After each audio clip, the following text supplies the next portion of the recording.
The Curler by Gungnir is the best curl bar out there, and I say that owning a lot of curl bars. I've got bars with rotating handles, lever curl bars. Hell, I even own the biggest train wreck of a specialty bar out there, and even better, I've got reviews of all of those too. But one bar I don't have a review of is this one, because I refuse to review the original version of it because it wasn't fully knurled. And as I told Gungnir, for me to recommend it at this price, it would have to be perfect. Well, they took that feedback and ran with it and tweaked a few other things, giving us what I think is about as close to perfect as a curl bar gets. So I came out here today with my best curl shirt and a terrible tan to talk about it.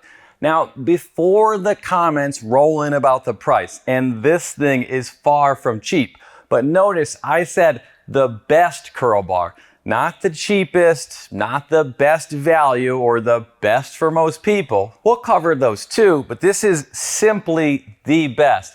And I actually like it so much, I store it up where nobody can reach it, as Winnie pointed out in one of our Patreon videos. But if you want me to do a breakdown on the best curl bars for all budget ranges, or even the best upper body specialty bars, then let me know in the comments. And again, to protect myself from the actually guy in the comments, yes, you're gonna have your own preferences. You might like a different knurl or maybe slightly different bends. Maybe you enjoy yourself more when you can wrap your hands around a thicker shaft. Whatever makes you happy, it's your money. You don't have to listen to some idiot on the internet. Buy whatever you want, but you won't find a bar with this level of quality and attention to detail. So if you like having the best so you can flex those sick biceps to your neighbors while you curl in your driveway, this is your bar. So let's talk about what makes this so great by comparing it to a few others, including the original curler. And if you decide you'd like to support the channel and want to purchase one of these, I'll link them in the description. And then along the way, I'll explain why you might want a curl bar and what to look for in one. And don't worry, I'll keep this 10-minute video interesting by throwing in some slow-mo B-rolls. My wife works every time. And if you're wondering why it's gotta be 10 minutes, it's definitely not so YouTube can put an ad in the middle. The first thing everyone notices about this bar, or for that matter, anything Gungnir makes, is these slide lock collars. They've lifted a car using these things. We've thrown our barbell off a freaking gravel mountain when we reviewed it. And after well over a year of use and abuse, our dumbbell handles and Olympic bar have held up great. The slide lock collars are magnetic titanium collars that are built into the sleeves, and you simply pick them up and drop them into place, and they lock the plates into position.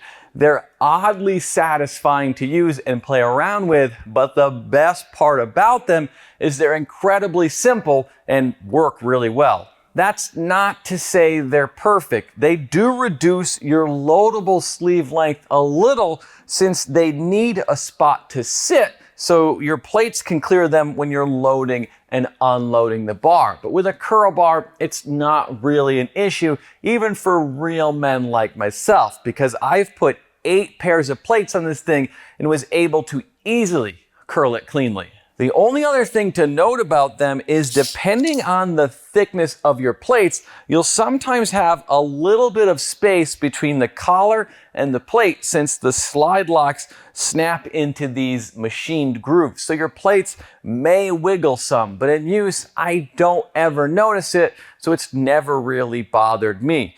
These sleeves are also where a lot of the cost comes from with all of Gungnir's products. The manufacturing quality is phenomenal on everything they make, but you're not just turning down a sleeve until you've got the right diameter.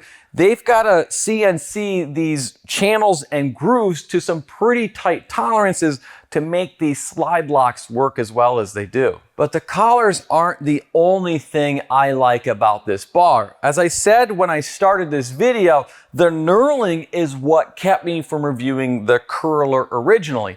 A lot of the times, companies will knurl small sections of their bars to make it less expensive to produce. Like Bells, for example, which I'm not really even sure they've got a game plan for where their knurling goes, but that's fine on a budget bar like the Bell's 47-inch Easy Curl bar. It's hard to argue with the quality of this thing at $100 shipped on Amazon, which is why that would be my budget curl bar recommendation.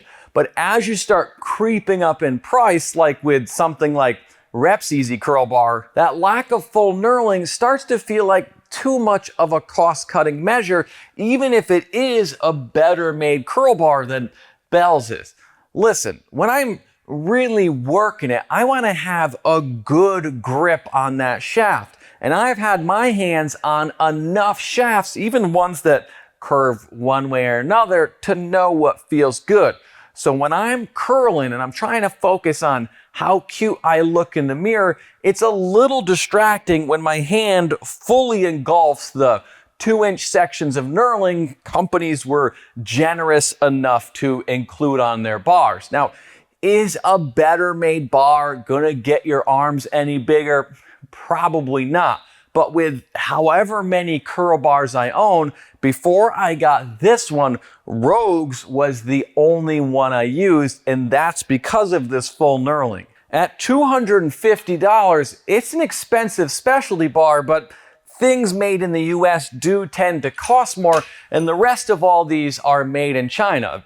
Except, of course, Gungnir's, which is made in Sweden and then assembled in Norway. Now, we've got the E-coat version on our Rogue bar, but it's held up for years, and that's before we had climate control in here and more barbells than we knew what to do with. This bar has seen it all. I'm sure the bright zinc sleeves look a little worn, but it works as good now as it did the day we received it, and it'll work just as good 10 years from now. It's a fantastic bar and all anyone would ever really need, but the curler does take it up a few notches with the level of engineering they've put into this. Everything on this bar is beyond well done. The electroless nickel finish on the sleeves is very durable, and it hasn't really shown anywhere on our other Gungnir bars, and the stainless steel shaft is the best finish our barbell can have because it's the only other finish besides bare steel where the knurling isn't affected by the finish. Take Rogue's curl bar, for example, with the E-coat, though you can get a Cerakote finish on this as well. But with both finishes, they're gonna fill in the knurling some, making an already passive knurl feel a little more muted.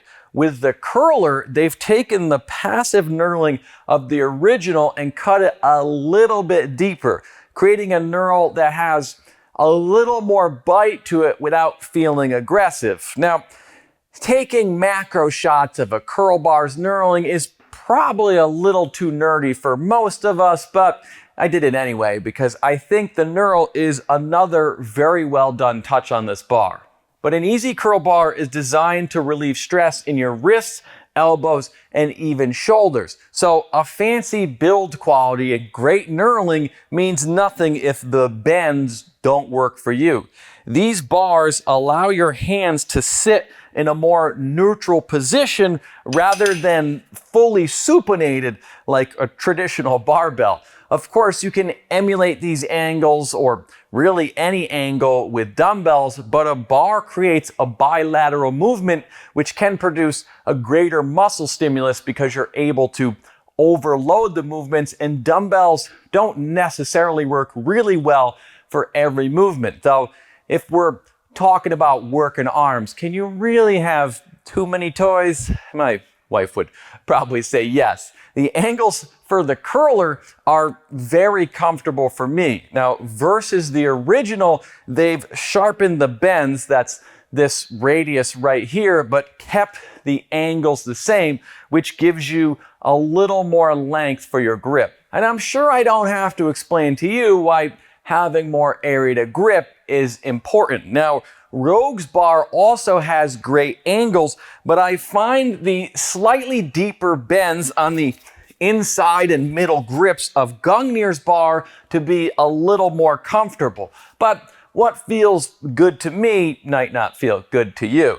Now, I know I've been singing pretty high praise for this bar, and I think deservedly so, but at $600 shipped, I can't say it's gonna do much more than these other bars. It'll probably outlast me and my kids' lifetime, but this isn't something I would have been able to justify the cost of, because if this wasn't sent to me for free, I'd never have been lucky enough to get one.